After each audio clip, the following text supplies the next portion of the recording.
സംസ്ഥാനത്ത് വിതരണം ചെയ്യുന്ന ക്ഷേമ പെൻഷൻ അവകാശമല്ലെന്ന് സംസ്ഥാന സർക്കാർ. ക്ഷേമ പെൻഷൻ വിതരണം എപ്പോൾ നടത്തണമെന്ന് തീരുമാനിക്കുന്നത് സർക്കാരാണെന്നും ഹൈക്കോടതിയിൽ സമർപ്പിച്ച സത്യവാങ്മൂലത്തിൽ സർക്കാർ വ്യക്തമാക്കി. കുടിശ്ശികയുള്ളതിൽ 2 ഗഡു ക്ഷേമ പെൻഷൻ വിതരണം ഇന്നു മുതൽ തുടങ്ങുകയും ചെയ്തു.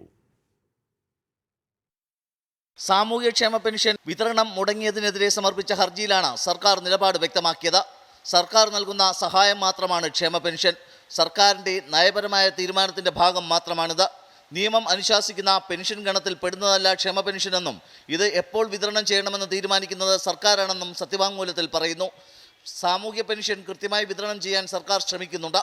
എന്നാൽ സാമ്പത്തിക പ്രതിസന്ധി കാരണമാണ് പെൻഷൻ വിതരണം നടക്കാത്തതെന്നും സർക്കാർ ഹൈക്കോടതിയെ അറിയിച്ചു. ഇതിനിടെ കുടിശ്ശികയുള്ളതിൽ 2 ഗഡു പെൻഷൻ വിതരണം ഇന്നു മുതൽ തുടങ്ങി.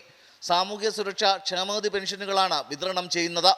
കേന്ദ്ര സർക്കാർ വിഹിതം കൂടിയുള്ള പെൻഷൻ ഗുണഭോക്താക്കൾക്ക് ഈ വിഹിതവും സംസ്ഥാനം മുൻകൂർ അനുവദിച്ചിട്ടുണ്ട്.